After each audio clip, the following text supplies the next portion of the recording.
교수님의 책이 처음으로 우리에게 소개되어진 것은 이 신학의 미래, Natural Computed Theology, 전경영 이 책이 소개가 되어졌고 신학의 미래, 아인스바 이 두 개이 되어졌는데 이것을 통해서 사실은 우리 전경영 박사님을 한국에 최초로 소개하신 몰트만 교수님을 최초로 소개하신 분은 바로 전경영 박사님이십니다.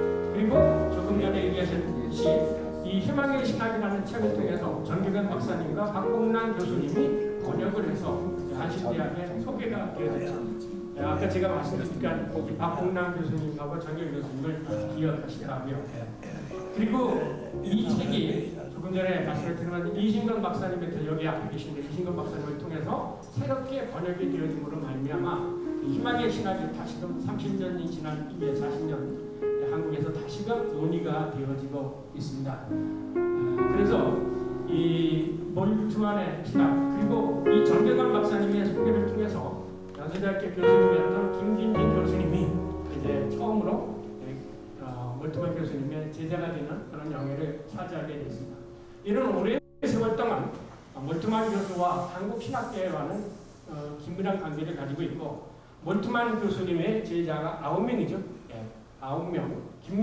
장신대 김명년 교수, 여기 앞에 있는 이신간 박사, 그 다음에 유석성 교수님, 또 박정화 교수님, 백영식, 또 김도훈, 박혜경 이런 교수님들이 다 몰트만 교수님의 제자였습니다.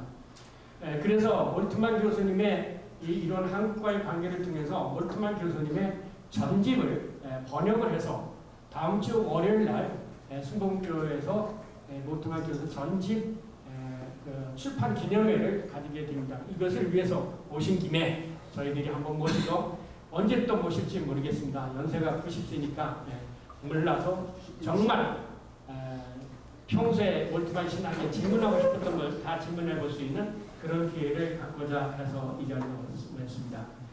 위에서 여러분들에게 질문을 먼저 받았습니다. 중복된 질문을 정리하기 위해서 정리했고 여러분이 질문하는 것에 성의를 다하기 위해서 일단 질문한 것을 한국말로 다 그대로 읽어드리겠습니다. 그리고 제가 질문을 첫째 질문 손태식 집사님이 질문입니다.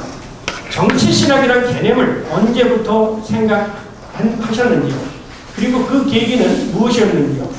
그리고 또 초기 생각하신 것과 초기에 정치신학을 생각하신 것과 지금 생각하는 것에 차이점이 있다면 그것이 무엇입니까? 이것은 오케이. Wann fragen Sie über politische Theologie zu denken an? Was ist die Ansatzpunkt der politischen Theologie? Ja. Ist die Frage. Es war 1967 während des christlichen marxistischen Dialogs. Dort haben wir, Johann Baptist Metz und ich, eine neue politische Theologie entwickelt. 1967년에 그러니까 이제 기독교 막스주의와의 대화가 처음 시작됐고 그때 이제 요한 매츠 교수와 더불어서 우리 몰트만 교수님께서 이 폴리티슈 테올로기라는 그런 개념을 생각하기 시작했다고 말씀하십니다. Ich habe gestern in einem Interview angeboten, dass christliche Theologen und Ideologen von Nordkorea einen ähnlichen Dialog führen, wie wir christlich-marxistische Dialog in einer geteilten Welt 1967 geführt haben. 그러니까 그래서 어저께 이제 그 다른 그 장소에서 몰트만 교수님은 이제 이런 그 정치 신학과 연관해서 이제 현실적으로 하기 위해서 우리 한국의 기독교인들이 마치 1967년에 이분이 이제 그 막시스트와 대화를 했던 것처럼 한국의 기독교인들이 북한에 있는 우리 그 지도자들과 대화를 나누는 것이 어떻겠느냐. 한번 이렇게 나눠져 있는 세상에 대해서 대화를 진지하게 시도해보는 것이 좋겠다. 이런 제안을 하셨다고 이렇게 말씀하십니다. Nachdem der Ost-West-Konflikt vorüber war, 1990, hat die politische Theologie keinen Feind mehr gehabt, keinen Partner. Und heute ist politische Theologie herausgefordert vom Neonationalismus. America first. Yeah. And the Netherlands first. And France first. Und das ist eine Ideologie, die Frieden zerstört. Und außerdem werden die Ersten die Letzten sein, wie Jesus gesagt hat. 그래서 이제 1990년에 동서가 화해하면서 이제 그때 있었던 정치 신학의 어떤 대상이 없어져 버리는 바람에 실제로 더 이상 정치 신학이라는 관점이 이제 어떤 그 접촉점이 사라졌었지만 오늘날 보니까 이제 그 막스 자리에 이런 이데올로기들이 등장했는데 그 신 이데올로기는 다름 아니라 이제 아메리카 퍼스트, 프랑스 퍼스트, 뭐 이런 미국, 영국, 지금 프랑스 이런 각각의 이기적인 이런 자국 이기주의자들이 지금 등장하고 있고 이것은 오늘날 세계의 평화를 파괴하는 그 당시 마치 막스와의 대화가 필요했던 것처럼 그런 의미에서 이런 자국 중심의 이런 이데올로기를 공격하고 이것에 대해서 진지하게 고려해 보는데 정치 신학에 또 다른 의미가 있겠다고 이렇게 말씀하셨습니다. 자, zweite Frage. 칼 바르트의 희망의 신학에 대한 칼 바르트가 희망의 신학에 대한 평가에 대하여 몰트만 교수님은 어떻게 답변하실 수 있는지요? 희망의 신학에 대하여 많은 사람들, 혹은 혹자는 에르스트 블로의 희망의 원리를 모범하였다고 하는데 이런 결연에 대해서 몰트만 교수님은 어떻게 생각하십니까? 근데 마침 이 희망의 신학에 이번에 나온 서문에도 그 6페이지에 보면은 이런 얘기가 있습니다. 나는 에르스트 블로의 희망의 원리를 모방하려고 하지 않았다. 이렇게 답변하시고요. 그 당시 바젤에 있던 칼 바르트를 의심한 것처럼, 칼 바르트가 의심한 것처럼 나는 희망의 원리에 세례를 베풀려고 하지 않았다. 이렇게 말씀을 일단은 하셨어요. 그것에 대해서 어떻게 답변을 하시게? Ja. Karl Barth hat die Theologie der Hoffnung sofort gelesen, zusammen mit seinem Freund Eduard Thurneisen und mir dann geschrieben und hat den Verdacht geäußert, ich hätte das Prinzip Hoffnung von Ernst Bloch nur getauft. Aber er hatte nie eine Zeile von Ernst Bloch gelesen. 지금 재밌는 얘기인데 저기 교수님께서 그 희망의 신학을 이제 바르트한테 보냈더니 바르트가 곧바로 투르나이젠이랑 같이 두 분이 같이 읽었대요. 같이 읽으시면은 이제 곧바로 이제 그 이런 편지를 보냈는데 당신의 책은 이제 그 에르스트 블로크의 희망의 원리를 기독교적으로 이제 이렇게 세례 준 거 아니냐, 잘 아시는 내용인데, 근데 이제 몰트만 교수님의 주장은, 근데 사실 바르트는 그 에르스트 블로크의 그 희망의 원리를 한 줄도 안 읽었다. 한 줄도 안 읽은 사람이 어떻게 둘이 같다고 얘기할 수 있느냐, 이제 이런.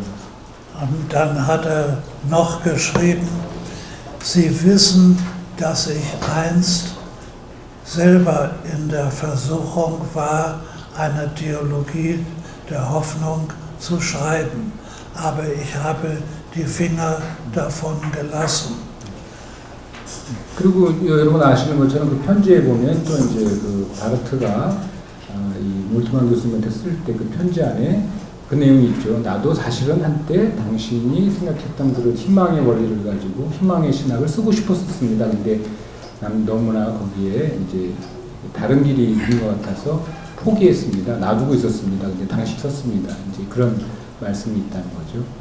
Das war in der Zeit zwischen dem ersten Römerbriefkommentar 1919 und dem zweiten Römerbriefkommentar 1923. 그때가 Im ersten Römerbriefkommentar war er noch erfüllt vom Geist der Hoffnung von Christoph Blumhardt, den er in der Geschichte der evangelischen Theologie selber als einen Theologen der Hoffnung bezeichnet hat. Und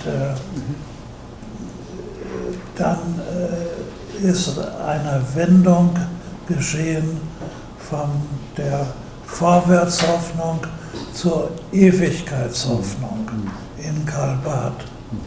그래서 여기에서 이제 그 편지를 쓸 때가 언제냐면 그리고 그런 어떤 자기가 한때 그런 희망의 신학을 쓰려고 했던 때가 있었다고 했던 때가 언제냐면 1919년과 1923년 사이인데, 여러분 아시고 1919년은 이제 바르트가 로마 주석서 1편이 나왔을 때고 1923년은 이제 2편이 나왔을 때인데, 그 사이에 이제 바르트 자신이 이제 변화가 있다는 거죠. 그때 변화가 있었는데 1919년에 로마서 주석에서 보면은 바르트가 이제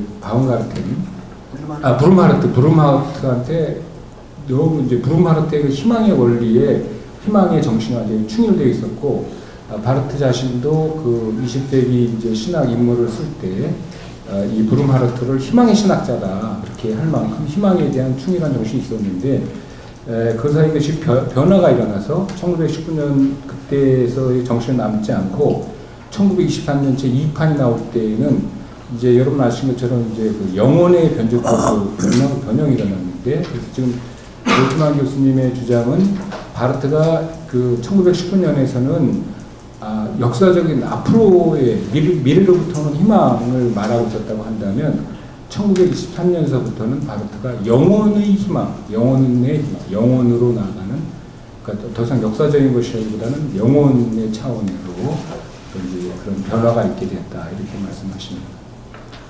So, ich bin ein treuer Schüler von Christoph Blumhardt und Karl Barth weniger. 네. 그런 의미에서 저는 선생님의 자기 평가에 의하면 당연히 브룸하르트한테 더 많은 빚을 지고 있는 브룸하르트의 제자였고, 바르트는 조금 바르트로부터 적게 배웠다 이렇게. 네. So, nächste Frage. 이 문제 주정을 해가지고 제가 여기다 핸드폰에 집어넣었는데요. 세 번째, 불트만이 영지주의에 관하여 학위 논문을 쓴 것을 아는데, 그 점에 대해서 제가 이 영지주의와 불트만의 실존 문제에 대해서 아주 자세하게 나중에 보내고 있어서 여기는 적어놓지 못했어요. 그래서 그냥 직접 제가 독일어로 번역했습니다. Professor Moltmann, wenn ich Ihre Theologie der Hoffnung genauer verstanden hätte, Sie hatten die heilsgeschichtliche Perspektive von Gerd von Naden und die existenzielle Hermeneutik von Bultmann aufgenommen. Meines Wissens, Adolf Harnack und Rudolf Bultmann hatten die frühere christliche Theologie unter der Hellenisierung von Gnosticismus verstanden. Und die Bultmann-Schüler, zum Beispiel Hans Jonas und Walter Schmidhals, hatten einen Aufsatz und die Dissertation die Gnosis in Korinth geschrieben. Wie denken Sie über den Einfluss der Gnostismus auf die existenzielle Philosophie und was für eine existenzielle Hermeneutik von Rudolf Bultmann haben Sie in Ihrer Theologie der Hoffnung akzeptiert? Ja, sehr das schwer. ist eine große Frage. Niemand weiß genau, was Gnosis ist. Es ist ein Sammelbegriff für die spätantike Religion, gefühlsmäßige Religion. 먼저 이 질문을 답하기 전에 몇 가지 분명히 드릴 게, 이 영지주의라는 것은 너무나 이게 하나의 거대한 어떤 집합 개념의 문제이지 어떤 하나 정확히 할 수 있는 것이 아니고, 이것은 고대 시대의 여러 종교들, 그 고대 시대의 여러 형태의 종교들을 다 모아서 얘기하는 형태의 언어이기 때문에 영지주의가 뭐냐, 이것은 사실은 그 정확하게 얘기하기 어렵다는 거죠. Gewöhnlich sagt man, Gnosis besteht in der Metaphysik der Seele. Ein göttlicher Lichtfunke ist aus dem Himmel auf die Erde gefallen und ist in der menschlichen Seele.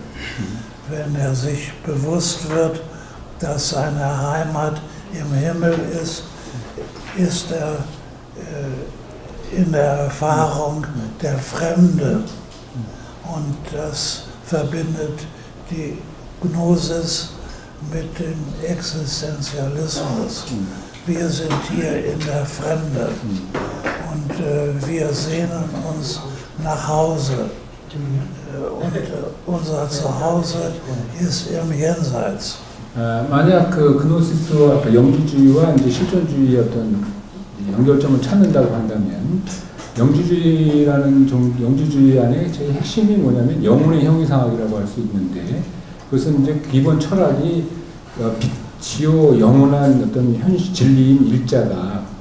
그것이 빛이 이제 일부가 타락해서 인간 세계로 내려와가지고 어떤 의미로든지 하여튼 인간 세계 안에 내려와 있는데, 이 인간 세계 안에서 이제 자기가 이 세계에 여기에 속해 있는 것이 아니라 스스로 깨닫고 스스로 자기가 자기 정리를 잘 해가지고 자기 관리를 잘 해서 다시 하늘 고향으로 돌아가는 그런 영원한 세계로 돌아가는 그런 영혼의 형이상학이 가지고 있는 어떤 특징이 영지주의라고 할 수 있다고 한다면, 그리고 이제 이 현실 세계에서 자기가 이 세계에 속한 것이 아니라 하늘에 속했구나 해서 이 현실 세계를 굉장히 낯설게 여기고, 이 현실 세계를 어떤 이 현실 세계에 속해 있는 자기가 아니라 자기는 다른 존재라는 것을 깨닫는 데 어떤 영지주의가 있다고 한다면, 그런 점에서 그 실존주의와 비슷하다. 실존주의가 이 세계 속에서 편안하고 이 세계 안에 있는 자기를 발견하는 것이 아니라 이 세계를 굉장히 낯설게 여기게 되고, 이 세계와는 다른 자기 자신을 깨달으면서 비로소 그때 자기 자신으로 돌아갈 때 자기가 참다운 자기가 되는, 이 세계와 낯설은 경험을 한다는 그런 측면에서 영지주의와 실존주의가 만약 연관점이 있다면 그런 점에서 연관점이 있다고 생각됩니다.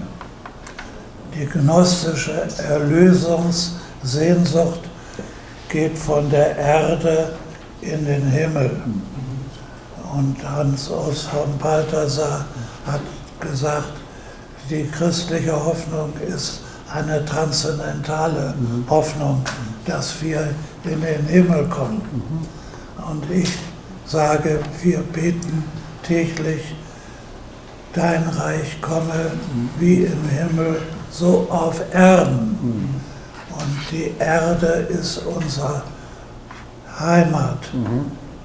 Wir sind nicht zu Gast auf der Erde, sondern die Erde ist unsere Mutter. 그러니까 지금 하고 싶은 말씀 뭐냐면, 이 영혼의 형이상학이 갖고 있는 영지주의에서는 결국 하늘이 고향이고 여기는 우리가 낯설은 것이라서 여기를 버리고 글로 간다고 생각했고, 그러면서 발타자르, 여러분 잘 아시는 가톨릭 신학자 발타자르도 그런 구원론을 초월적, 트랜센덴탈한 초월론적 희망, 초월론적 구원 이런 걸 얘기했는데, 거기에 비해서 이제 볼트만 교수님 자신은 그렇게 생각해서는 안 된다. 우리는 이 땅에서 우리가 어떤 손님으로 왔다가 잠깐 떠나는 것이 아니라 이 땅에서 우리가 성장하고 땅이 바로 우리의 어머니고 이 땅에서 우리가 여기서 사는 것이기 때문에, 그리고 또 성경에도 우리가 맨날 기도 그렇게 하지 않냐. 하나님 나라가 하늘에서 이룬 것처럼 땅에서도 이루어지게 해주시고 이렇게 하니까 왜 우리가 날마다 기도를 할 때 여기서 이루어지길 기도하는데 자꾸 딴 데에 가려고 그러느냐. 이제 그러니까 그런 의미에서 그런 실존론적 그런 생각 방식은 좀 문제가 있는 것처럼 그렇게 여겨진다는 것이죠. 자, Diese Frage von Diakon.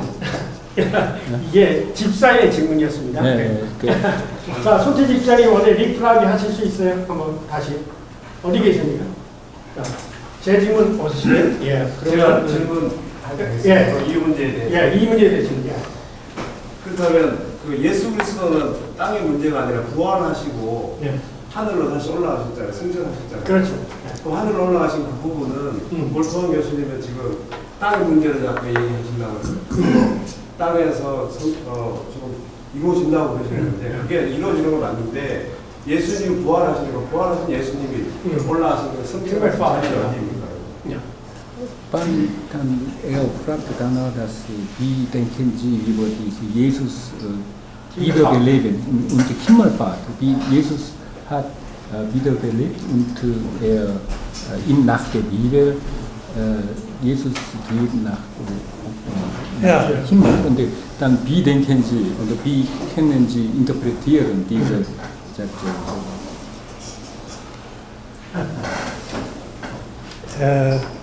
Nach seinem Tod war Jesus in dem Reich des Todes und hat ihn eingenommen, hat die Hölle geöffnet. Und nach seiner Himmelfahrt hat er den Himmel eingenommen, so dass die kosmische Herrschaft Christi über der Erde und auf der Erde und unter der Erde ist. 야, 그러니까 지금 그 말씀을 어떻게 해석해야 되냐면 하늘로 올라갔다는 것은 여러분 예수님이 십자가에 달려 돌아가셨을 때 지옥에 내려가셨고 지옥의 문이 열렸습니다. 그걸 통해서 지옥의 권세가 없어진 거예요. 예수님이 다시 하늘로 올라가셨습니다. 그래서 하늘의 문이 열린 것입니다. 그걸 통해서 이 하늘과 땅과 그리고 이 지하 모든 영역이 구원의 영역이라는 것을 말하는 것이지 뭐 여기 땅에 있고 저기 하늘로 갔다 초월론적인 하늘로 갔다 이런 뜻이 아니라는 것이죠. 구원이라는 것은 하늘을 열고 지하의 지옥 세계를 열고 땅의 모든 것을 여는 그런 더 포괄적이고 더 강력한 그런 구원의 현실, 그것이 현실이다. 그것이 하나님이 가져오신 현실이다. 이런 의미지 그걸 어디로 갔다 이렇게 해서 그 영역 속으로 돌려서는 안 된다는 뜻입니다. Ja, 그렇게 되면 질문 말이에요. Ja, wie kann man akzeptieren, dass die Botschaft von Himmelfahrt und Wiederkommen und in der Credo, Glaubensbekenntnis, wir glauben, Gott ist Himmelfahrt und dort wird kommen, zu richten und die Lebenden Ja. und die Toten. Ja. Wie kann man es denn?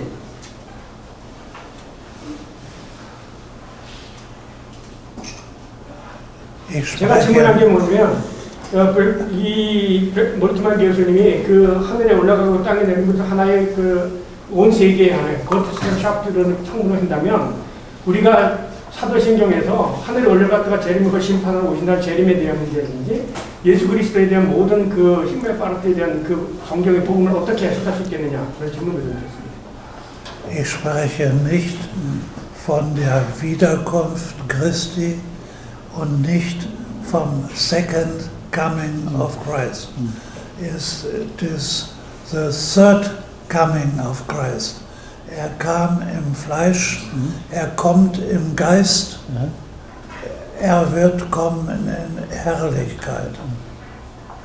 그러니까 여기 지금 어떤 개념이냐면 지금 질문하신 거를 이제 사실은 이제 그건 어떤 얘기고 지금 무슨 말씀하셨냐면 말씀대로 그대로 하면은 일단 거기서 사도신경에 다시 오신다 이렇게 했을 때 근데 성경에 있는 내용과 우리 현실을 봤을 때 사실은 예수님 비더커맨 하는 것이 아니고 두 번째 재림하는 것이 아니라 사실 세 번째 오시는 거다. 첫 번째 어떻게 오셨느냐? 육으로 오셨다. 육신으로. 두 번째 영으로 우리 가운데 계신다 지금. 세 번째 오신다는 것은 진짜 재림이라고 하는 세 번째는 영광 중에 오시는 것이다. 그것은 하나님 나라의 완성으로 오시는 것이다. 이런 뜻이라는 거죠. 네. 제 답변에 정확한 답변이요. 잠깐만. Was manche nennen the second coming of Christ is in Wahrheit the third coming of Christ. 그렇기 때문에 재림이라고 하는 개념은 사실 세 번째 하나님의 이 임재, 세 번째 형식의 임재라고 말하는 것이 맞다. 이것이 이제 우리 몰트만 교수님의 신학입니다. Und außerdem die Wiederkunft Christi, the return of Christ, erweckt in uns eine falsche Vorstellung, dass Jesus, so wie er gekommen war, wiederkommt. Und so wie er im Heiligen Land mit seinen Jüngern herumgewandert war, so wird es wieder sein. Aber die Zukunft Christi in Herrlichkeit wird ganz anders sein. 그러니까 지금 재림이라는 단어를 쓸 때 우리가 조심해서 써야 되는 게, 재림이라는 단어를 쓸 때 그 개념이 잘못하면 우리들한테 어떤 그 잘못된 그 연상을 하게 하냐면, 마치 예수님이 두 번째 오실 때처럼 육으로 오셨을 때 같이 두 분 오신다는 것이 한 장소에서 제자들과 같이 이렇게 한 장소에서 또 계시는, 이런 식으로 생각하는데, 그렇게 생각하면 안 되고, 여러분도 아시는 재림, 정말 그 세 번째 오시, 여기 몰트만 선생님 말하는 세 번째고 우리는 재림이라는 단어로 쓰는 그 주님의 재림은 영광 중의 재림이기 때문에 지금까지 우리가 생각하는 방식과는 완전히 다른 그런 영광의 출현, 그러니까 구원의 현실의 출현, 이렇게 말하는 것이 맞다, 이런 것이죠. 네. 그렇죠. Und darum spreche ich nicht von der Wiederkunft Christi, sondern von der Zukunft Christi. 그래서 이제 본인, 그 몰트만 교수님 본인은 그래서 재림이라는 단어를 말하기보다 예수의 미래라는 말을 자기 더 많이 썼다, 이렇게. 그것도 쭈쿵프트가 미래인데 이제 나에게 오는 미래죠. 그러니까 오고 있는 미래라는 그 말을 더 많이 썼던 것이다, 이렇게 말씀하시고 있습니다. 오케이. So, nach der biblischen Zeugnis, Jesu Christus auferstanden von den Tod. Und er begegnet mit seinen Jüngern in der Geschichte. Ja? Das ist eine konkrete Wiederherstellung und Wiederkommen Jesu Christi. Nach der Barth-Theologie diese drei Parousie, die erste Parousie, wie könnte man Unterschiede ihre drei Parousie wiederkommen und zwischen Barths wieder drei Parousie. 왜냐면 이분이 지금 얘기하시는 거하고 바르트가 얘기하는 세 번의 파르시가 있습니다. 첫 번째 인카레시온, und nach der Auferstehung. 두 번째, 그 다음에 letzten Ende der Zeit. 마지막에 오는 파르시. drei Parousie. Ja, Ja. da ist kein Unterschied. Kein Unterschied. Wie? Nur Karl Barth betont, dass die erste Parousie Christi und ich betone die dritte Parousie Christi. Ja. 그러니까 지금 우리 교수님이 질문하신 그 질문에 칼 바르트가 세 번의 이런 파로지, 세 번의 어떤 하나님의 그 임재를 얘기했지 않냐.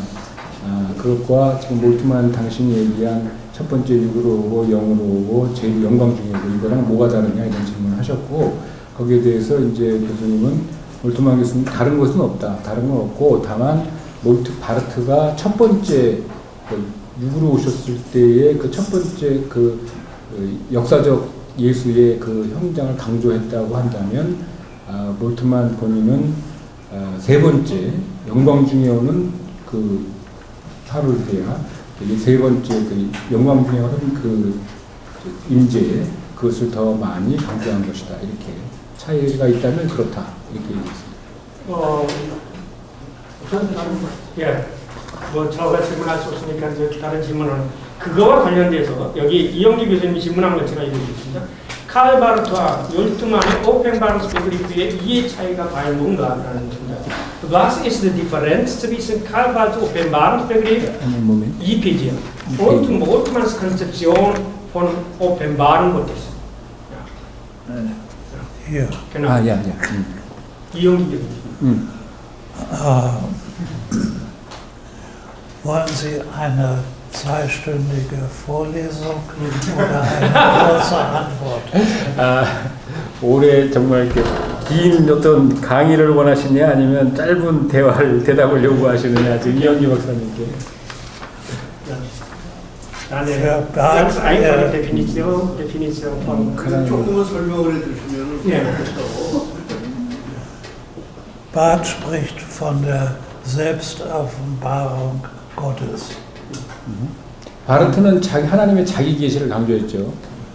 Und ich spreche von Christus, der Gott den Vater offenbart, und von dem Vater Jesu Christi, der Christus offenbart.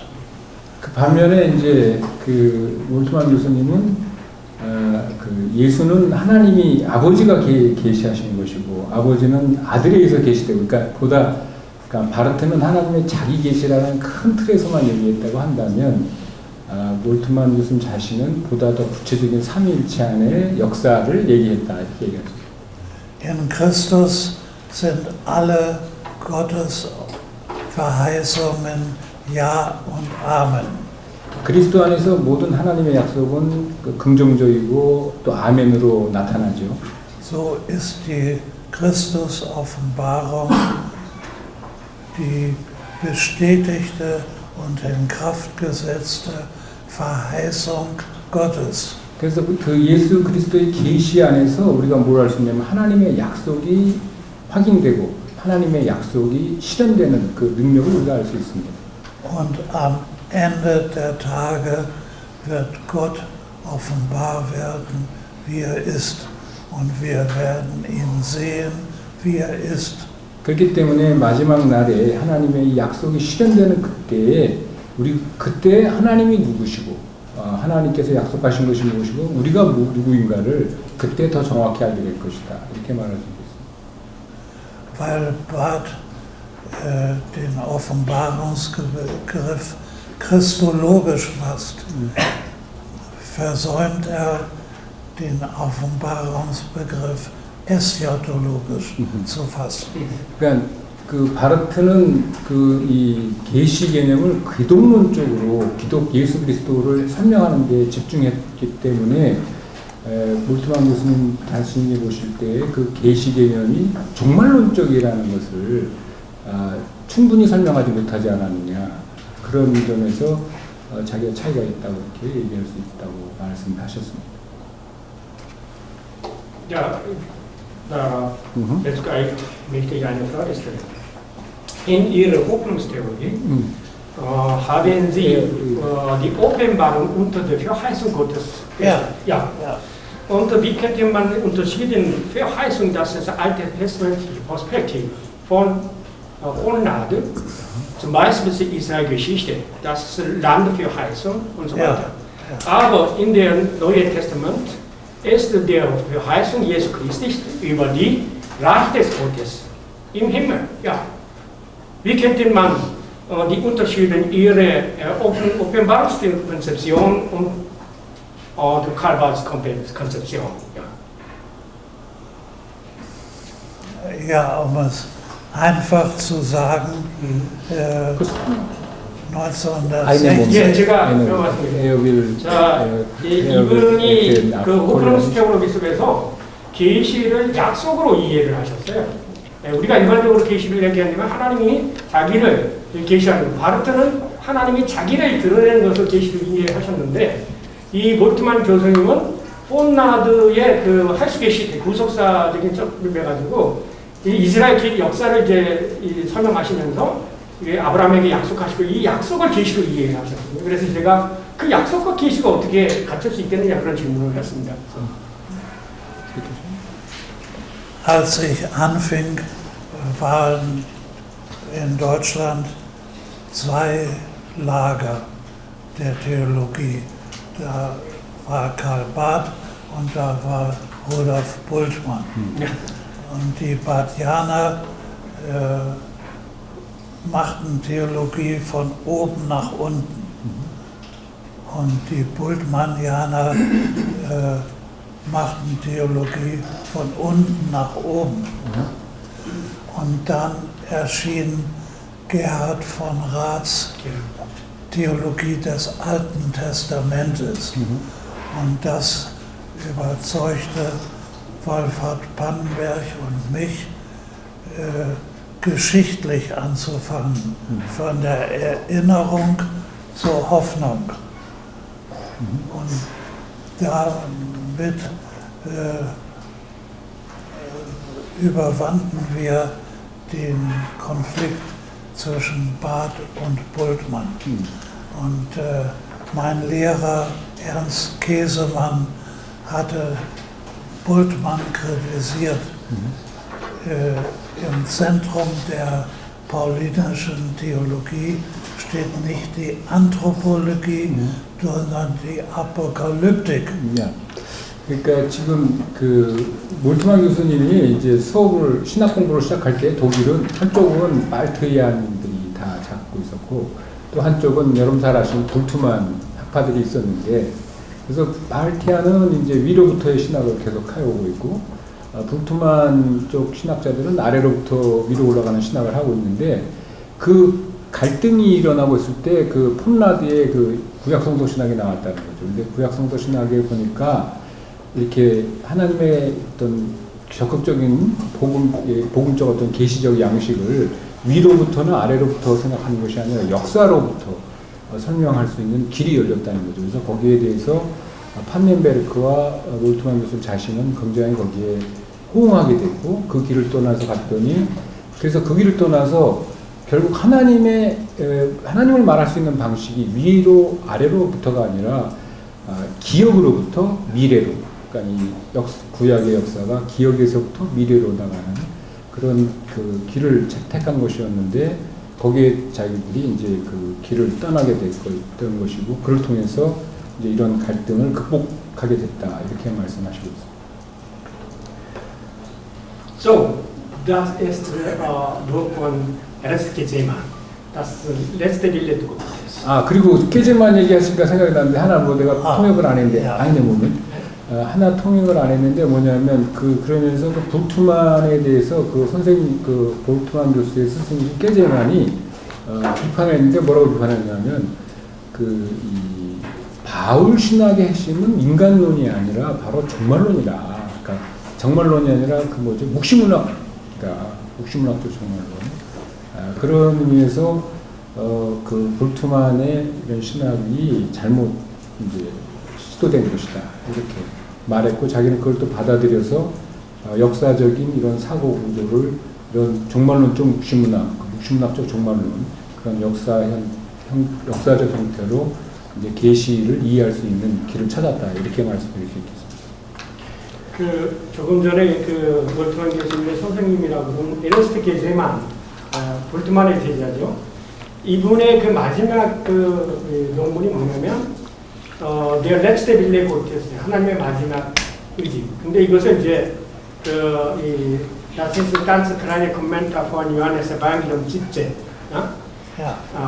그렇기 때문에 여기서 사실은 지금 몰트만 교수님이 얘기하는 건 다른 케이제만은 요한복음 17장이 요한복음 전체와 이를 해석하는데 키워드라고 주장을 하고 있거든요.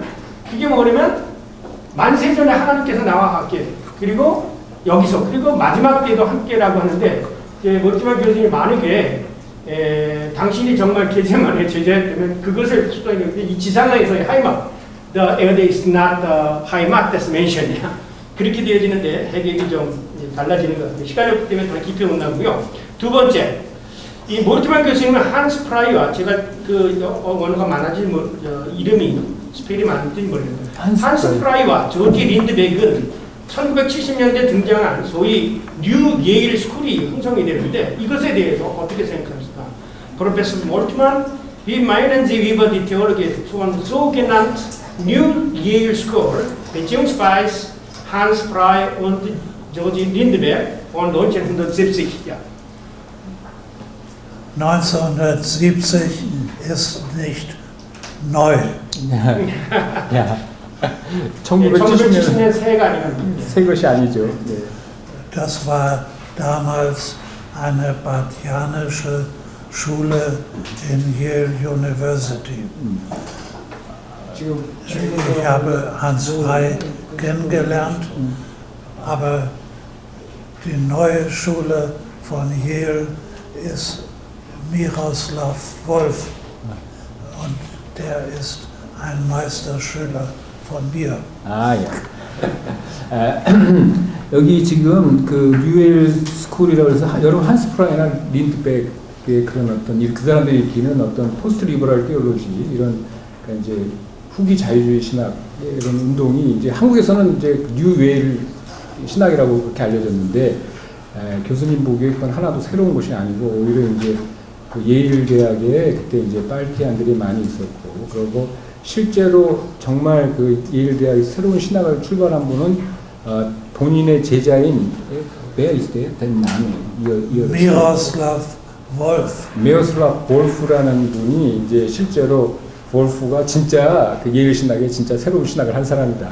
Das ist die New Yale School. 정말 뉴 예일 스쿨이 거기 있는 거지. 이 한스 프라이나 린드베르는 아니다. 이제 이런. 그래서 그거와 관련돼서 오늘 어느 학생이 질문을 했습니다.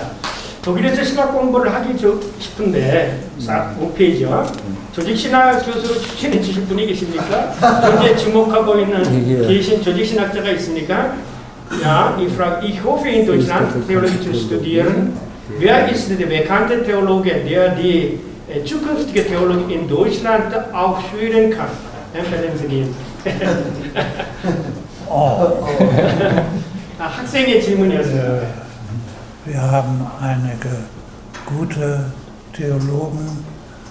Wenn ich mit meinem Schüler Michael Welker anfangen kann, der ist in Heidelberg, und Ingolf Dalfert ist ein Schüler von Eberhard Jüngel und der ist in Zürich emeritiert. Und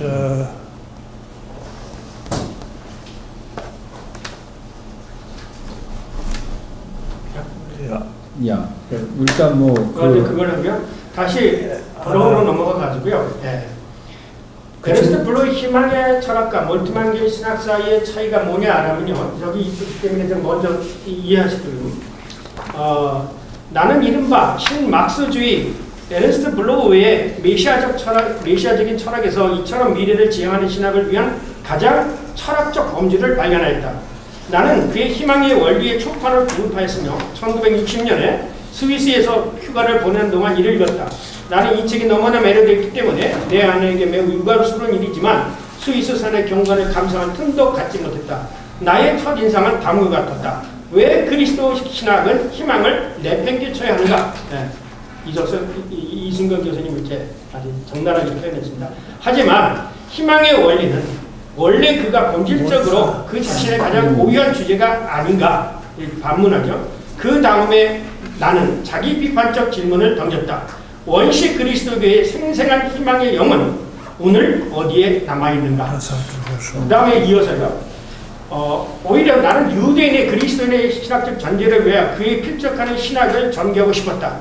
그 당시 장폴 사르트르가 무신론을 인간의 자유의 유일한 토대로 삼았듯이 에르스트 블로그도 무신론이야말로 역사 속에서 활동적인 희망의 근거가 된다고 생각하였다. 하지만 나는 이제 못만 교수님 탈출, 엑소더스와 희망의 하나님, 그리스도를 살리시는 하나님, 부활의 영이신 하나님의 말로 역사 속에서 활동하고 고난받고 저항하는 희망, 메시아의 사상과 묵시 사상의 근원과 동기라고 생각한다. 자, 이것으로서 이제 대략적으로 들어가겠는데 이 점에 대해서 자, 그 차이. What is difference of meaning of hope between hope of the principle of the hope by Ernst Bloch, hope in the theory of hope by Moltmann? 어디 있죠? 이 없어요. 이건 새로 없게. 답변 하나 안 했는데. 네? 통역 안 하셨는데. 학생 질문에 조직군요. 네? 유학 가서 일하고 싶은데. 유학 가서 공부하고 싶은데 누가 지금 못했는데 벨커랑 달펠트 박사가 있다고. 근데 그 벨커 박사는 근데 지금 은퇴했고 달펠트도 아마 은퇴하실. 그렇죠. 두 분 다 은퇴하셨어요. 그러니까 근데 그러니까 그까지만 지금 말씀하셨고 그 이유는 말씀하시고 기억이 안 하셨기 때문에 그렇지만 하여튼 말씀하시는 건 뭐냐면 굉장히 좋은 신학자가 많이 있기 때문에 그걸 여러분들이 좀 찾으면 금방 안다는 거죠. 근데 이를테면 그러면서 이제 대표적으로 들어오신 것이 당신의 제자였던 이제 벨커, 그 다음에 그 융엘의 제자였던 달페르트 이렇게. 슈베벨을 어떻게 생각해요? 슈베벨. Wie kennen Sie die Worte Schwebel? Ja, Institut Theologen. ja, in Tübingen. 튜빙에 있는 슈베벨 박사 이를테면 그분도 아주 좋은 분이죠. 자, 그 문제에 대해서 일단 그 희망의 차이점이 뭐냐다. 이게요. 이전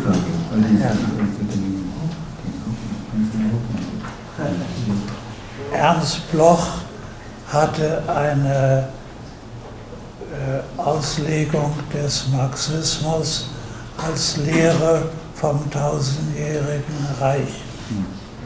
그러니까 막스는 그러니까 이제 그 블로크에 의하면 막스는 이제 그 아마 어떤 그 노화의 말이죠.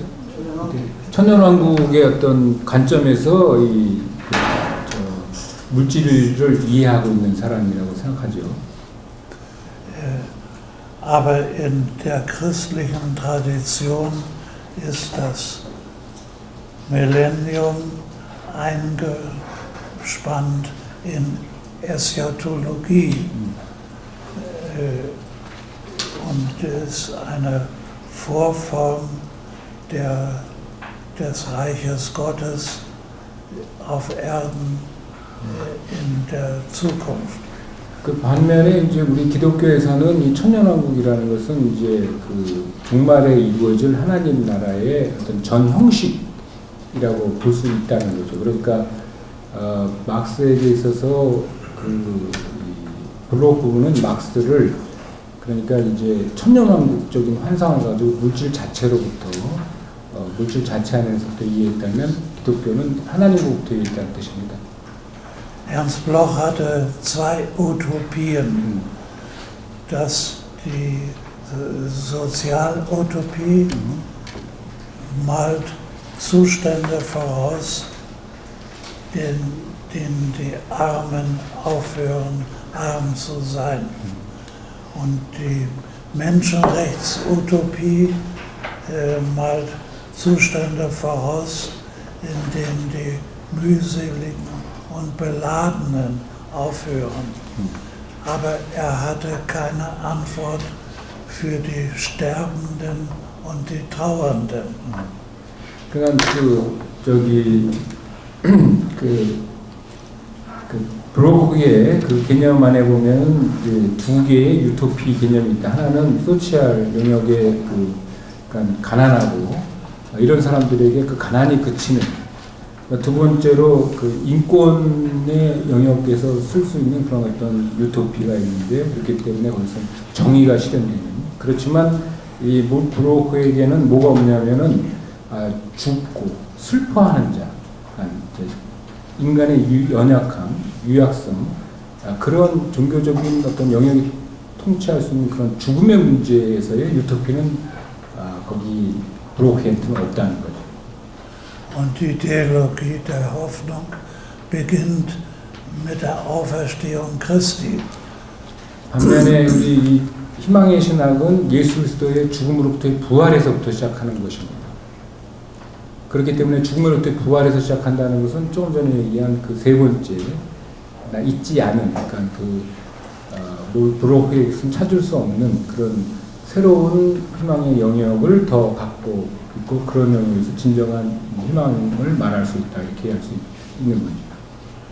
Das haben wir auch im christlich-marxistischen Dialog gespürt, dass die Marxisten keine Antwort auf Tod und Trauer haben.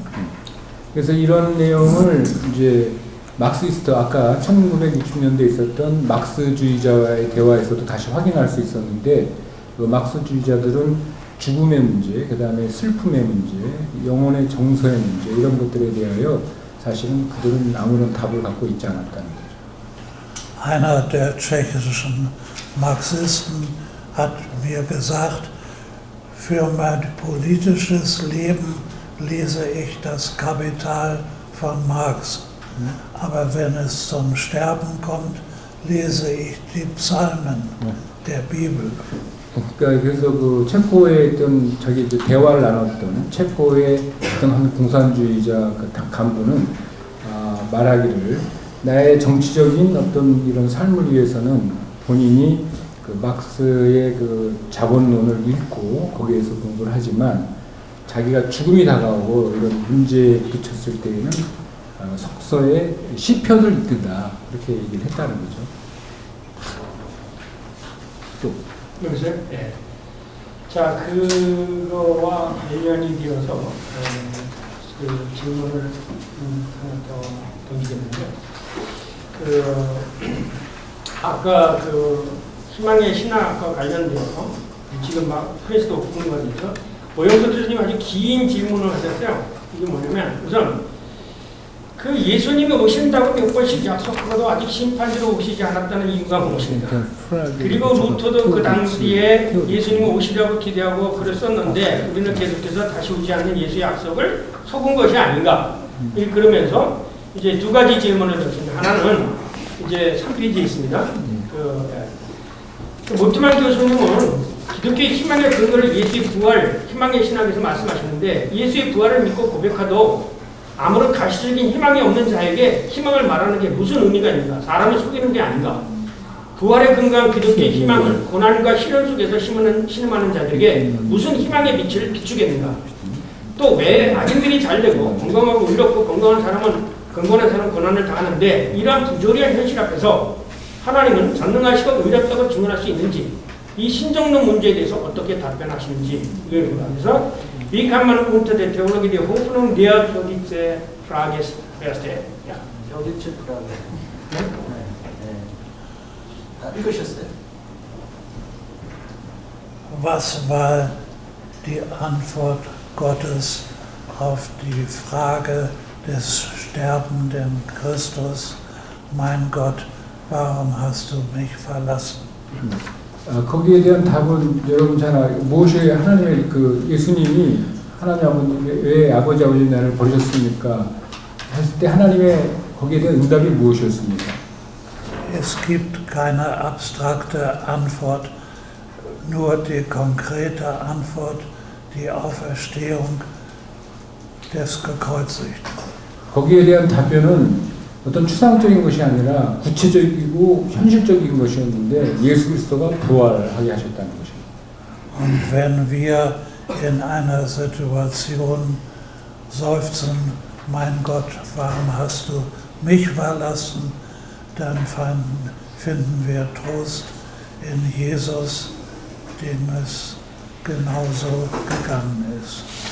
마치 그거 똑같습니다. 우리가 이 눈물 많은 세상 속에서 하나님 왜 나를 이렇게 어려움 속에 있게 합니까? 라고 눈물을 흘릴 때 우리가 정말 위로를 받는 것은 마치 예수님한테 일어났던 것 똑같은 방식으로 일어난다는 거죠. 그러니까 현실적으로 그 예수님이 부활하신 것처럼 어떤 그런 현실적인 사건이 되어야 된다는 거겠죠.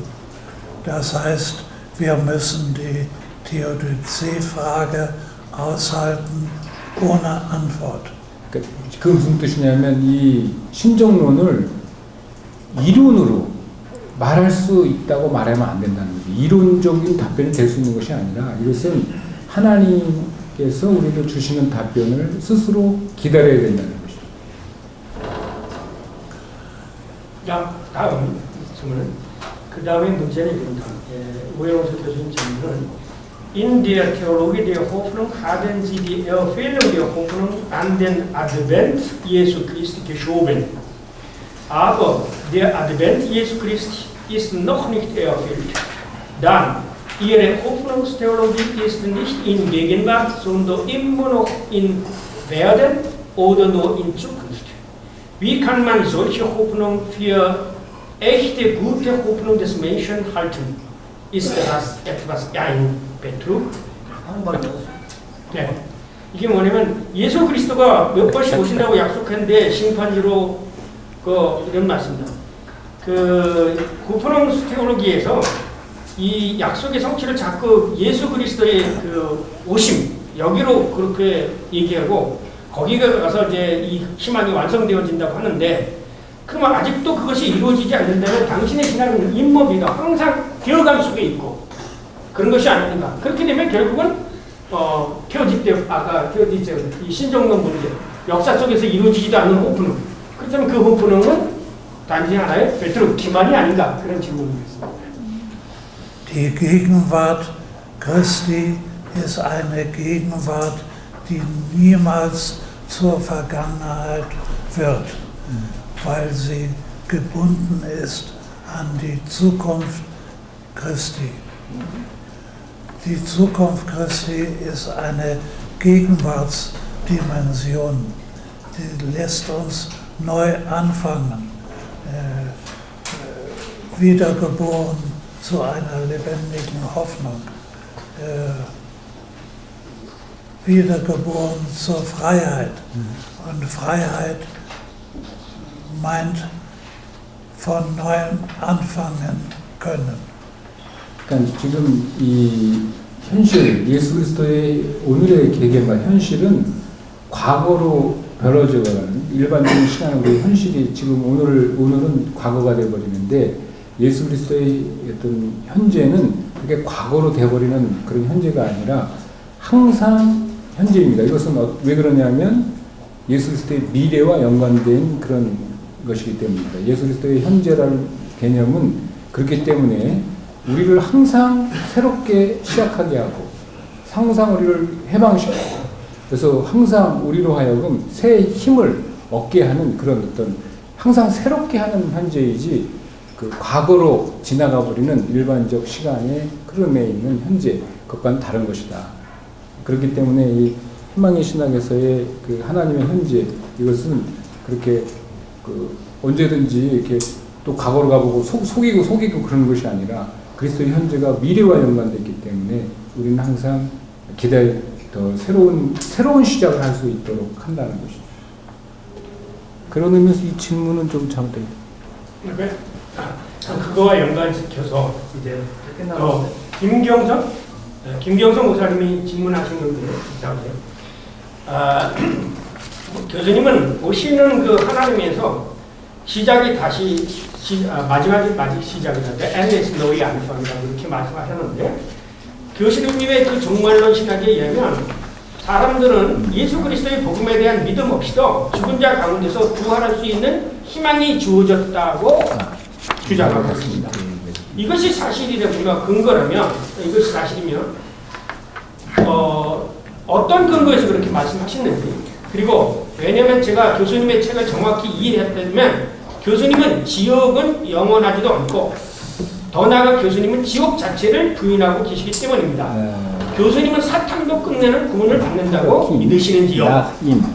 그렇다면 교수님은 자연히 만인 구원론으로 내어지는데 만인 구원론에 대해서 이것이 정서가 얘기하는 것인지 혹자는 교수님의 종말론 신학은 박대 신학의 발전되기는 완성이라고 이해하건데 과연 그렇게 이해도 되는지 그러니까 이거는 세 번째 질문은 따로 분리를 하고 두 번째 질문 강장 심각한 질문입니다. 목회 현장 속에서 심각한 질문입니다. 오늘은 그 Glauben an Jesus Christus, kann man erwarten die Wiederleben oder Auferstehen ohne den Glauben an Jesus Christus? Das weiß ich nicht. Ja, Gott hofft auf jeden Menschen und das gibt uns Hoffnung für alle Menschen. Gott glaubt im Menschen und die menschliche Antwort ist, dass Menschen an Gott glauben. Aber von Gott her gesehen ist der erste Schritt, jeder Mensch ist eine Hoffnung Gottes für die Erde und für die anderen Menschen. 그러니까 여기 einen Moment. 지금 이 질문에 예수 그리스도의 복음에 대한 믿음 없이도 죽은 자들 가운데 부활할 수 있는 희망이 주어졌다고 이해할 수 있느냐. 이 질문에 대해서 교수님은 그렇게 생각하지 않고, 그러니까 생각하지 않는다는 건 본인도 모른다 이런 질문. 이 질문에 대해서는 사실은 정확히 알 수 없고, 단지 지금 말씀하실 수 있는 것은 인간은 하나님께서 희망을 가지는 존재들이고, 또 인간은 그렇기 때문에 하나님에게 희망을 가질 수 있는 것이지, 여기 이렇게 이 김영선 목사님 질문한 것처럼 이런 내용은 사실은 몰트만 교수의 정확한 내용은 아닌 것 같아요. 그러면서 잠깐만 기다려 주십시오. Bote behaupten, dass sie so feststellen, dass ohne Glauben an Jesus Christus jedem ist gegeben Hoffnung zu widerlegen, Ewigkeit. Etwas. Ist richtig oder falsche Interpretation von Ihrer Theorie? Ja, das ist die spannende Frage der Allversöhnung. Ja, Allversöhnung, ja. Kolosser 1,20 steht, dass Christus das All versöhnt hat. Das All meint nicht alle Menschen, sondern den Kosmos, die Sterne und die Erde und unter der Erde. Alles ist durch Christus mit Gott versöhnt.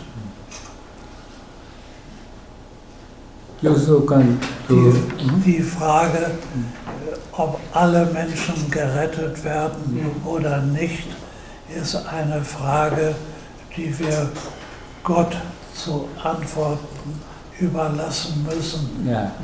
Wir sind nicht der Richter, Gott ist der Richter. Ja. Ja. Aber wir beten für die Nichtgläubigen, dass sie gerettet werden. 지금 아까 여기 말씀하신 것처럼 아까 여러분들에게 잠깐 설명드린 것처럼 모든 사람이 구원받았다 이렇게 말하는 것은 성경에 없는 얘기고 몰트만 선생님도 그것을 주장하는 것은 아니라는 거죠. 그것은 하나님께 달린 문제이고 여기서 골로새서에 나와 있는 모든 사람을 하나님께서 화해하겠다. 여기서 모든 것은 코스모스를 말한 것이고 모든 사람을 얘기한 건 아니라는 거죠. 그렇기 때문에 대신 우리는 뭘 해야 되느냐. 그러니까 모든 사람이 구원받을 수 있도록 기도를 우리가 해야 된다. 모든 사람이 하나님의 관계에 올바라질 수 있도록 우리가 서로 그런 노력은 해야 되지만 모든 사람이 그리스도에 대한 신앙 없이 구원받았다라는 질문은 우리가 대답할 수 있는 것이 아니고 그것은 오직 하나님만 할 수 있는 것이다. 이것이 대답입니다. 근데 지금 김경선 목사님이 이거를 질문하실 때는 번역된 책을 읽으시고 했는데 그 번역된 책이 이제 정확하게 어쨌든 오늘 이것을 확인하시기로 합니다. 몰트만 교수는 만이 구원을 주장하지 않는다. 그거는 정확하게 이해하는. 그렇다면 만인 화해, Allversöhnung und Allerlösung. Wie könnte man unterschieden? Die Allversöhnung ist die Voraussetzung für die neue Schöpfung. Gott hat den Kosmos mit sich versöhnt und unter uns aufgerichtet, den Dienst der Versöhnung. Ist jemand in Christus, so ist er eine neue Kreatur. Das zeigt deutlich 2. Korinther 5,17, dass die Versöhnung mit Gott die Voraussetzung für die Neuschöpfung ist. Beim Menschen und beim Kosmos. 그러니까 여기 지금 말씀하신 것처럼 Allversöhnung, 그러니까 이제 하나님의 모든 것과 화해하셨다는 것은 하나님의 새로운 창조를 위한 전제, 것이죠. 그래서 고린도서에 말하죠. 보라 이것이 새 것이 되었다. 그런 관점에서의 전제를 말한 것이고 그 다음에 뭐였죠? 말표 제목이 아니라 알레오레주고 이제 다른 문제라는 거. 그러니까 어쨌든 분명히 우리가 확인하고 가야 될 거는 번역이 어떻게 됐든지 간에 어쨌든 김경성 목사님 그거 있고 목회 현장 속에서 몰트만 신학에 대한 오해도 생길 수도 있고 그래서 이런 질문을 하셨습니다. 그래서 알레오레주 만인이 구원을 받는다. 보편 구원론을 이제 주장하는 것으로 몰트만 교수를 읽고 지금까지 몰트만 신학에 대한 크리틱을 해봤습니다. 몰트만은 프로페서 몰트만 betont immer die Auslese. Das ist unsere Verständnis. Aber das ist Das ist eine kosmische Erlösung. kosmische Erlösung. Ja. Ja. 우주를 Die negativen Mächte, die Fürstentümer und Gewalten, von denen Paulus 근데 문제는 im 그러니까 Kolosserbrief spricht, werden überwunden. 그러니까 지금 이 자꾸 그 알페오제눔을 페오제눔 말고 알에레줌은 이거는 그 거기서 말하는 만물이라는 것은 그 이 세상에 있는 악한 세력에 대한 극복 이런 것들을 말한 것이지 모든 사람들을 다 하나하나 다 구원받았다 이런 얘기는 하는 건 아니야. 자, 정확히 된 걸로 넘어가겠습니다. Sie können sich auch an den 1. Korintherbrief Kapitel 15 halten. Die erste Auferstehung ist die Auferstehung der Glaubenden und dann kommt die Auferstehung aller Toten. 그러니까 이제 거기서도 그 고린도 전서 15장에 거기 이제 부활장에도 보면 처음에는 먼저 믿는 자들이 그 부활하지 않습니까? 그리고 두 번째 보면 이제 믿지 않은 모든 사람도 부활하는 걸로 되어 있는데 그 사이에서 일어나는 것은 바로 뭘 전제하는 거냐면 모든 이 우주적 세력이 하나님에 의해서 그 악이 정복된 그것을 이제 전제를 했을 때 그런 일이 일어난다는 것을 말하는 것이죠. 네, 그래서 이 고린도전서 15장 13절에 보면 밖에 있는 사람들 하나님으로 받으니 이 악한 사람은 너희에서 이제 쫓으리라 그렇게 해놓고 합니다.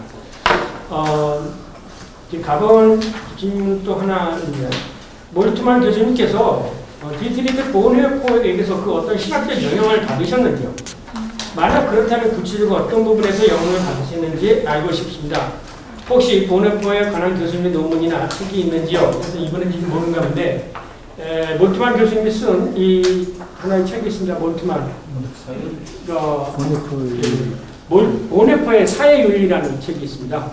The Herrschaft Christi und soziale Wirklichkeit nach Dietrich Bonhoeffer, 몰트만. 이 책이 있으니까 여기 이제 사회 윤리에 관한 책이 소개가 되어졌고요. 그 다음에 이제 영향을 받았는지 안 받았는지 제가 물어보겠습니다.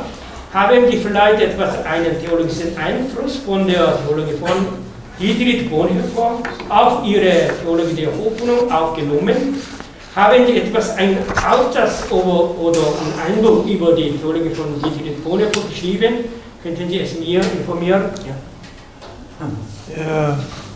Präsident Yu hat ein Buch veröffentlicht mit all meinen Aufsätzen über Bonhoeffer auf Deutsch und Koreanisch. 저기 그 저희 서울신학대학의 전 총장이셨던 유석성 교수께서 그 보네포에 대하여 우리 몰트만 교수님 쓰신 책과 논문들 모두를 다 이렇게 그 딱 모아놨어요. 그 모든 항목들을 그러니까 그것이 있다는 것을 말씀드립니다. 네, 그런 인포메이션이라고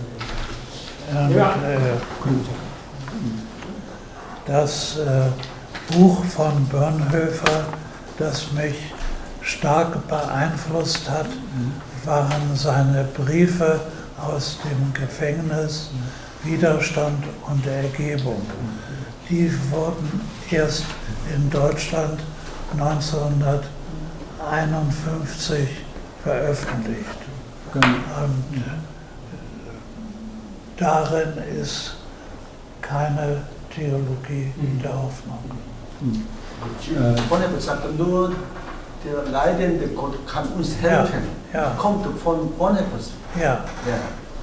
das ist der gekreuzigte Gott, habe ich das aufgenommen.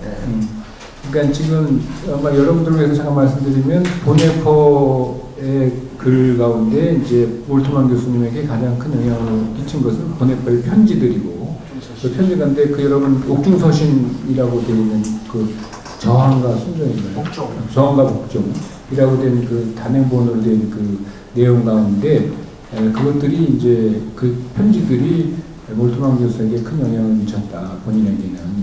그 중에 특별히 지금 이제 이신문 교수님한테도 지금 말씀하셨는데 오직 고난받는 하나님만이 나를 볼 수 있다는 그 대목이 있는데 그런 어떤 십자가에 달리신 하나님에서 그 보네퍼의 그런 글들을 자기가 이제 영감을 받아서 거기에 영향을 받아서 썼다 이렇게 말씀하십니다. 예. 또 한 가지 시간을 빨리 진행해요. 윤철규 목사님께서 질문한 건데요. 아직 완성되고 도래하지 않은 이 기다림의 시간이 기사님, 가지는 죄송합니다. 기사님 지금 질문이 많아요? 네? 많아요? 시간이요? 좀 쉬었다더니 너무 많이 몰아신다. 아, 우리가 쉬면은 이게 브레이크가 다시 모이기가 시간이 힘드니까. 지났어. 한 시간이 안 지났어. 네? 질문이 많아요? 네, 아직 남으니까 이거 한 2개만 하고 이제 프로에서 질문하는 걸 하고 마치겠습니다. 자, 왜냐면 그 미리 알고 싶어 해서 질문하신 분들 거는 다 한번 하나씩 다는 못 해드려도 소개는 해드려야 될 것 같아서 예. 단지 인내하고 구원을 간구하며 버티는 것에 불과한 겁니까? 희망의 신앙을 어려운 아까 테어디체 프라우야가 문제여서 이 희망이 성취되지 않는 상태에서 어렵고 힘든 거는 그냥 그 견디는 게 문제냐 이런 질문이죠. 아니면 어떤 궁극적인 내용들이 우리 안에 채워지는 시간이 있는 것인가? 만약 후자라면 그 구체적인 내용은 무엇입니까? 사역의 현장에서, 목회 현장 속에서 이 시대의 젊은들이 많이 만나고 있습니다. 그런 와중에 상당히 자주 우울증, 무기력함, 허무주의, 허무주의가 그들을 붙잡고 괴롭히는 것을 보게 됩니다. 이러한 희망 없는, 호프능슬로즈이카이트, 이런 희망 없는 속에서 신학도는 전신분석관이나 사역과 같은 어떤 다른 것을 속에서부터 대답을 찾아낼 수가 있는 건가요? Was könnten Sie man tun in der ganz schwierigen sozialen, wirtschaftlichen, politischen und ökologischen Situation der noch nicht erfüllte Verheißung Gottes? Kann die theologische Hoffnung in dieser schwierigen Lage noch gültig sein? Hoffnung ist immer in schwierigen Lagen eine Kraft durchzuhalten. Ich habe das selber erlebt, als ich total ausweglos in einem Gefangenenlager saß und da kam die Hoffnung über mich und hat mir geholfen. Hoffnungslosigkeit in schwierigen Situationen ist Sünde. Ist Trennung von Gott. Ja. Und Hoffnung ist nicht nur eine Emotion, sondern eine Passion, eine Leidenschaft und in schwierigen Situationen ein Gebot Gottes. Gib nicht die Hoffnung auf, dann gibst du dich selbst auf. Halte durch. 그러니까 여기 지금 말한 것처럼 굉장히 이제 감동적으로 희망이라는 것은 오히려 어려울 때 있는 것이다. 본인 당신이 독일의 병사였을 때 이제 감옥에 갇혀 이제 포로로서 있었을 때 아무런 희망이 없었고 정말 길이 없었는데 하나님을 만났고 하나님이 주신 그 희망은 그 아무것도 없던 시간을 오히려 뚫고 희망을 갖게 했다. 그렇기 때문에 희망을 버리는 것은 죄고 그것은 하나님과의 관계를 단절시키는 거라는 거죠. 그렇기 때문에 오히려 하나님을 찾고 하나님을 견딘다는 것은 하나님을 만난다는 것은 이 어려운 시간을 견디게 하는 것이다. 그리고 그것을 뚫고 극복하게 하는 것이다. 희망은 바로 그때 그것이 하나님의 것이지 이 어려운 시간에 희망이 없는데 어떻게 될까요? 희망을 잃어버리게 하는 것은 바로 죄라는 거죠. 이거 지금 희망을 잃는다는 것은 오히려 죄다. 이렇게 말할 수 있겠습니다. 네, 오케이. 그다음에 윤영기 신학생입니다. 신대원 다시 있는데 몰트만 박사님께서 자기 스스로의 신학의 방법론과 체계 정립의 과정에서 가장 위기에 봉착했을 때와 그것을 극복했던 방법, 그리고 앞으로 다음 세대의 후학들이 겪게 될 예상되는 신학의 위기가 있다면 그것이 무엇인지 말씀해 주시면 감사하겠습니다. 프로페서 몰트만, Was für eine Theologiekrisis gab es Ihnen in der theologischen Wissenschaft erfahren und in dem theologischen oder theoretischen Entwicklungsprozess? Was denken Sie die theologische Krise in Zukunft, insbesondere in der Eidelzeit? 그 2페이지 Was ist das? AI, 그 artificial 할수 있나요? 인공지능 시대. 그러니까 artificial intelligence.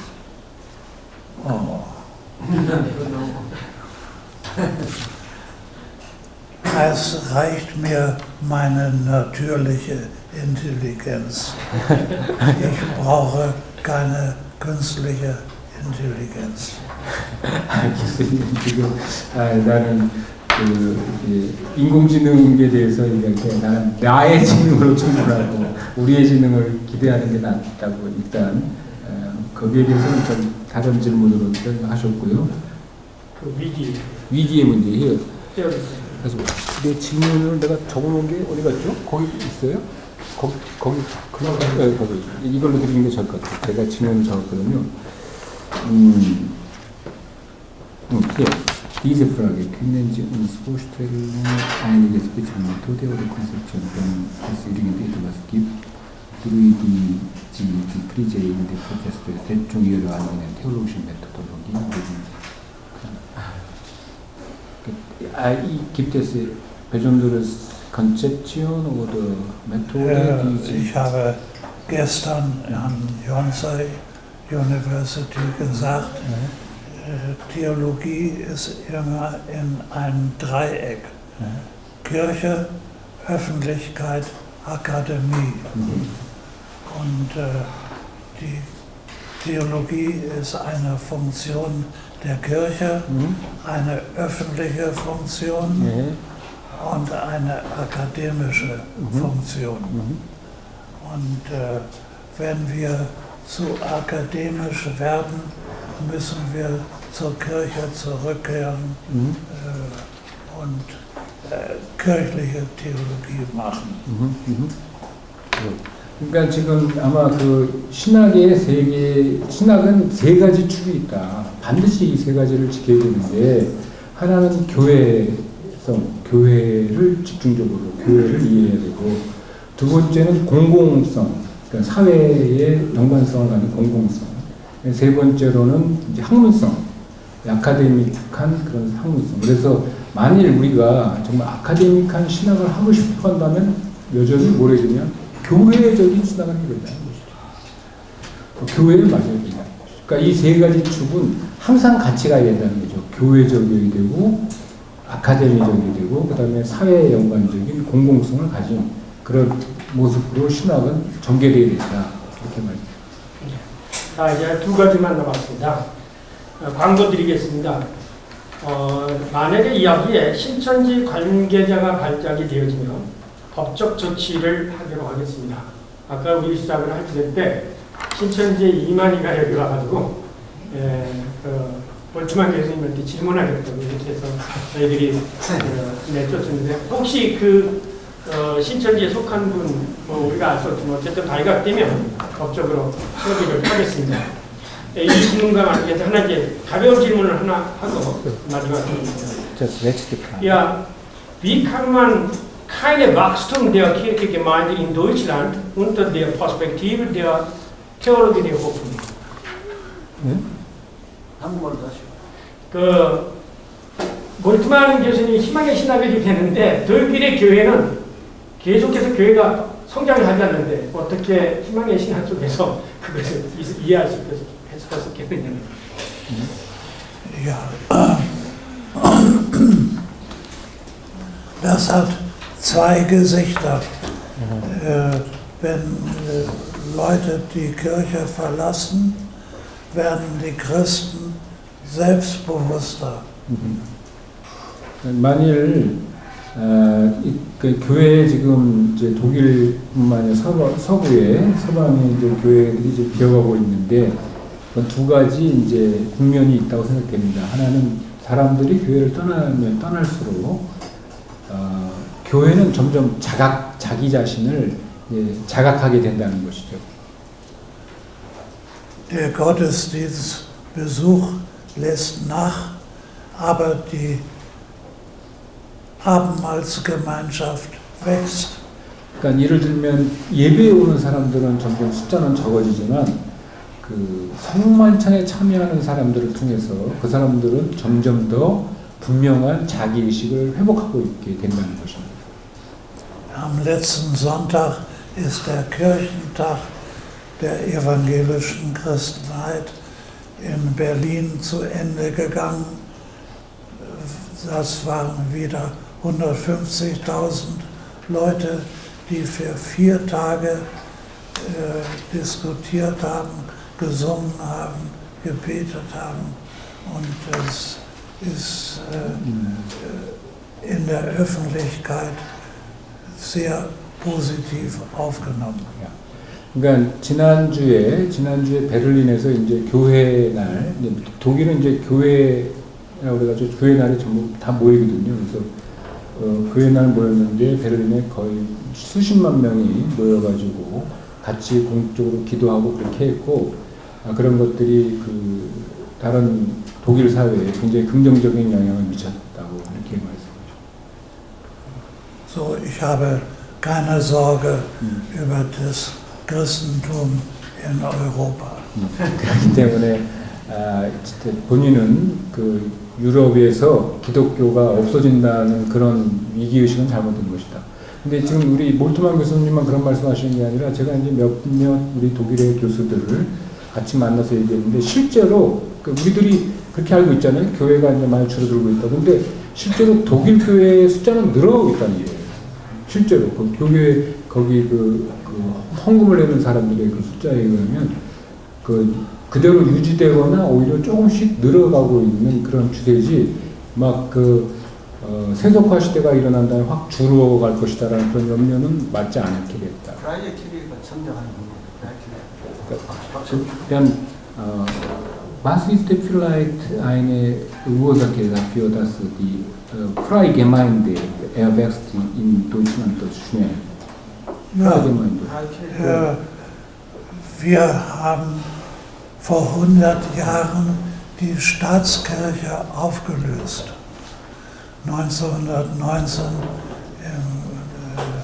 in der Republik Deutschland. Bis 1919 war jeder geborene Deutsche ein Christ.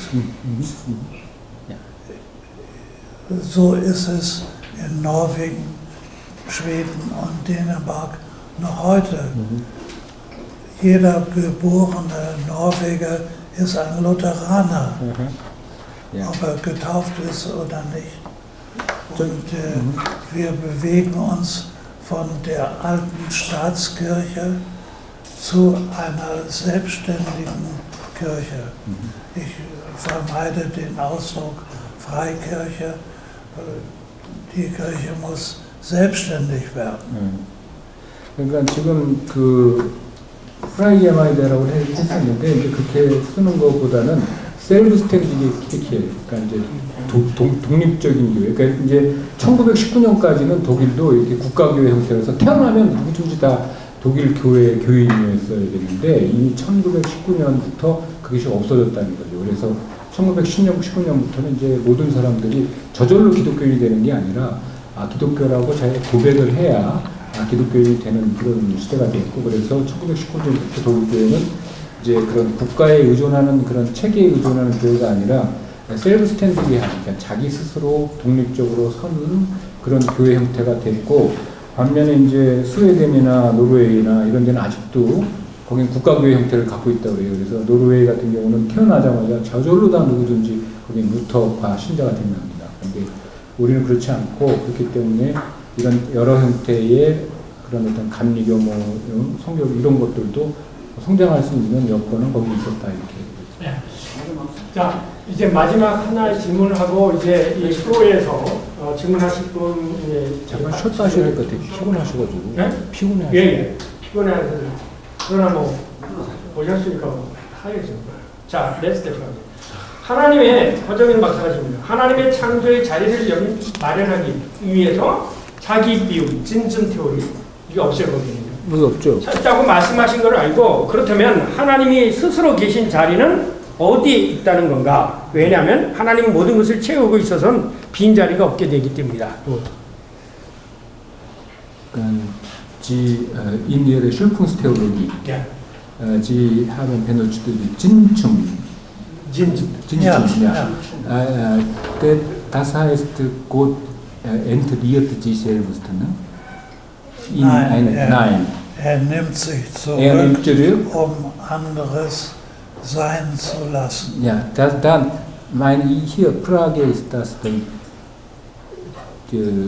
wie kann an der Wo ist die Stelle der Schöpfung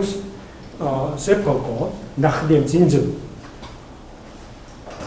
Wo ist wie Stelle? können wir uns verstehen, Gott sich selbst sich zurücknimmt? Gott ist allgegenwärtig Aha. und muss seine Gegenwart zurücknehmen, um eine Schöpfung mit sich koexistieren zu lassen. 그러니까 지금 일단 아시는 것처럼 그 창조론에 보면 이제 하나님이 그 전능하신 모든 것에 가득 계신 하나님이 자기 자신을 이제 스스로 제한하셔서 그 다른 존재가 그러니까 이 세상에 모두 하나님이 다 계신 알게게 말하되 하나님이 모든 것을 편재하신데 그렇다면 편재만 한다면 그 다른 것이 있을 수 없을 텐데 하나님이 그래서 자기 자신을 좀 제한하셔서 스스로 자기 자신 제한하셔서 다른 존재들이 있도록 여유와 허락을 했다는 거죠. Gott schafft Lebensräume. Und wie schafft er Lebensräume? Indem er einräumt. 그러니까 하나님이 그러니까 어떤 모든 다른 존재들에게 삶의 공간을 허락하셨다는 의미에서 이제 이렇게 그 자기 자신을 제한했다는 의미지. 그렇죠. 그런 의미지. 그러니까 그러면서 다른 존재들로 하여금 그들이 공간을 필요로 하기 때문에 그 공간에 대한 허락이라는 의미로 보는 것이 맞다. 그러니까 이제 그렇다고 해서 하나님 정말 자리를 비워놓고 없어지고 그러는 것이 아니라 그들에게 허락했다는 의미로 보는 것이 맞는 것 같습니다. 함께 하신다고. Langsam gehen mir die Antworten aus. 야, 지금 조금 힘들어 피곤하셔서 한 질문만 받고 아니 상당한 부분은요 이번에 선집이 나왔지만 그 책 보면 다 있습니다. 다 이런 거 묻지 마시고 여러분이 게을러서 그렇지 그 많은 그 책이 있습니다. 저도 오늘 굉장히 오래. 자, 기독교 소회에서 오셨죠? 네, 그 좀 책- 광고하시고 예. 네, 그 책을 통해서 좀 저기 그러면 네. 송성진 교수님하고 한 목사님 둘만 말고 뭐 어차피 했으니까 이신건 박사는 자기 선생님 생각하고 이해를 하실게. 누워 찌바이 프라기, 찌바이 프라기냐? Let's try Frage. Ja. 야, I'm Professor Song Yun-song, Professor of Systematic Theology at Methodist Theological University in Seoul. Thank you very much for your kindness in having theological conversation with us. I have a question concerning the theological thought on the Trinity. You seem to appropriate the theological thought of Joachim of Fiore quite positively.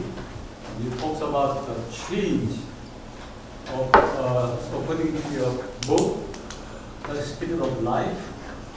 You talked about the change of determining subjects in the sequence of works in the economy of salvation, or you talked about the three persons successively assuming the leadership in the economy for the world.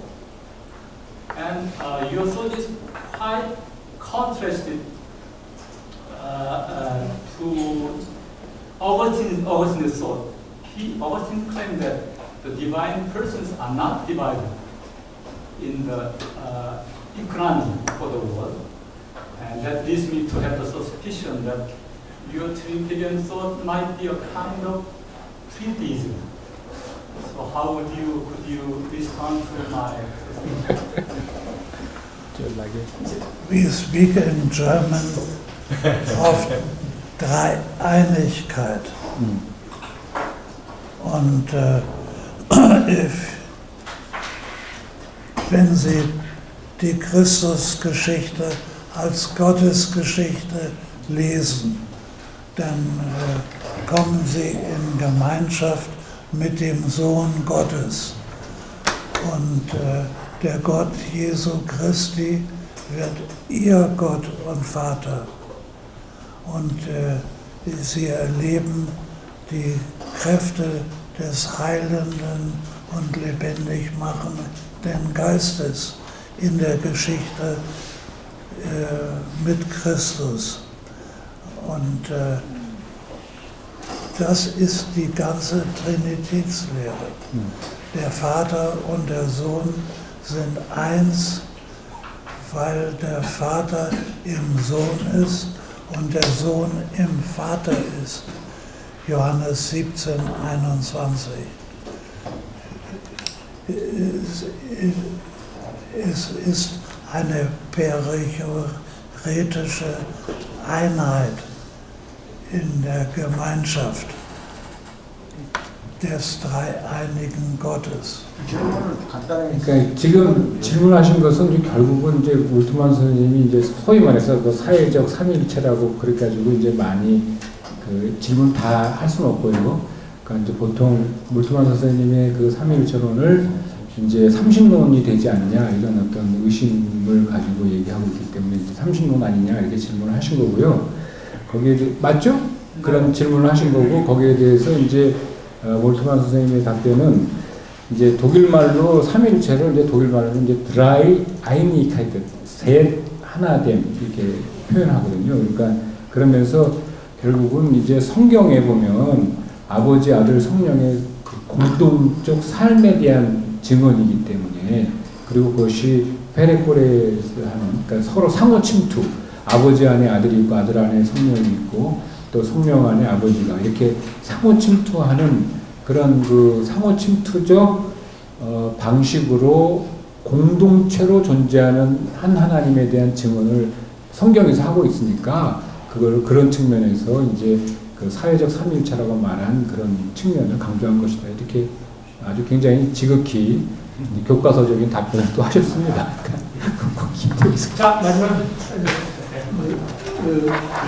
선생님은 이제 한국 교회 신학의 큰 스승이었고, 저도 이제 개인적으로 칼바르트, 또 디트리 보네프와 더불어 아주 이제 선생님을 모시는 분인데, 선생님께서 그 기포드 렉처에서 이제 거기 자연에 대한 그 정교회, 동방교회의 관심에 굉장히 어떤 많은 어떤 가르침을 받았다 그러면서 좀 판엔스티즘에 상당히 이제 경도하시는 것 같아요.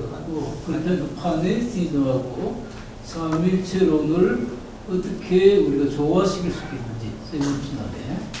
그러니까 er sagt, dass in ihre Gimpo-Lecture Ja. Sie haben viel von East kirchliche Naturbegriff so eingenommen und danach nach seiner Meinung nähern sich zum Panentheismus. Nein. Wie können Sie dann das so erklären? Panentheismus sagt, alle Dinge sind in Gott. Paulus sagt, 1. Korinther 15, Gott ist in allen Dingen. Und das ist nicht Panentheismus. 그러니까 이제 굉장히 이게 다른데요. 그 이 범죄 신론은 뭐라고 말하냐면 모든 것이 하나님 안에 있다 이렇게 얘기하는 것인데 바울은 그렇게 얘기하지 않고 하나님이 모든 것 안에 있다 이렇게 얘기한다는 것이죠. 그런 의미에서 있으면 다른 것이다. 오케이. 자, 이것으로 굉장히 몰트만 정부, 저 사람 몰트만 정부. Ich habe keine kleine Frage. Darf Ja. ich eine Frage stellen? Sie und Pannenberg betont die Geschichtlichkeit nach dem Zweiten Weltkrieg. Aber meine Frage ist, wer ist als Erste die Geschichtlichkeit in der Theologie bringt? Der Unterschied zu Wer ist der Erste, diese Geschichtlichkeit in Theologie einzubringen? Nach meinem Sie oder Pannenberg?